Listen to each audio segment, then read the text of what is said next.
Hello, and this will be our first lesson, print statements and data types. So what is a print statement? A print statement prints what you type into the editor. So you have to include parentheses when you are printing. For example, if you type in the word print, parentheses, quotation marks, hello world, the result on the console would be hello world.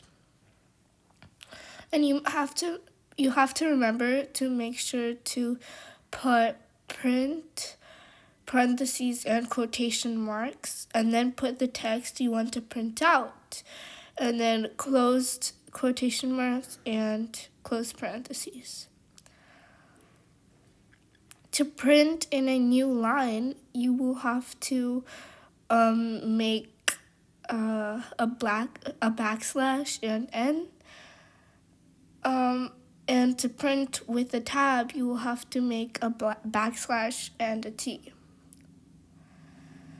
So also, I wanted to let you know while we go through this presentation, the things highlighted in green are exercises that you can try out if you want to.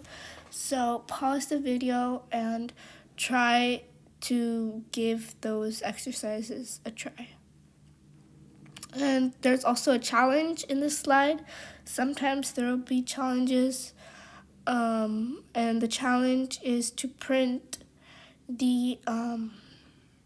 print in the format below. So my favorite subjects are coding, math, and my pet's name is Fluffy. If you can print that statement out just like this format, then you're golden. Okay, data types. There are 4 different types of data types. The first one that we're going to be talking about is strings. A string is used for text, and it is a series of characters. Anything inside quotes is considered a string in Python, and you can use single or double quotes around your strings. For example, from the previous example of hello world, we had 2 quotation marks around our text. This would be valid, or you could also have 1 quotation mark, like single quotes. However, you cannot have double or single quotes all in one because the computer will get confused. The next data type is floats. Floats are numbers that are decimals, and it could be positive or negative. So it's basically an integer that is a decimal.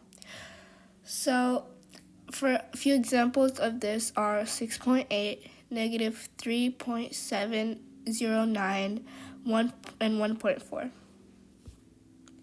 Next data types are Booleans. A Boolean is a true or false value. The output can either become true or false. So, for example, if you were to say 2 is greater than 5, the output would be false because 2 is not greater than 5. Or if you were to say 5 is greater than 2, the output would be true because 5 is indeed greater than 2. Okay, here are some exercises. If you want to try to do, give it a go. Pause the video and try and see if you can do this. Okay, that is it for today.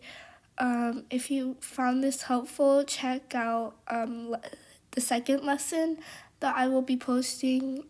It's about operation symbols, comments, and variables. See you then.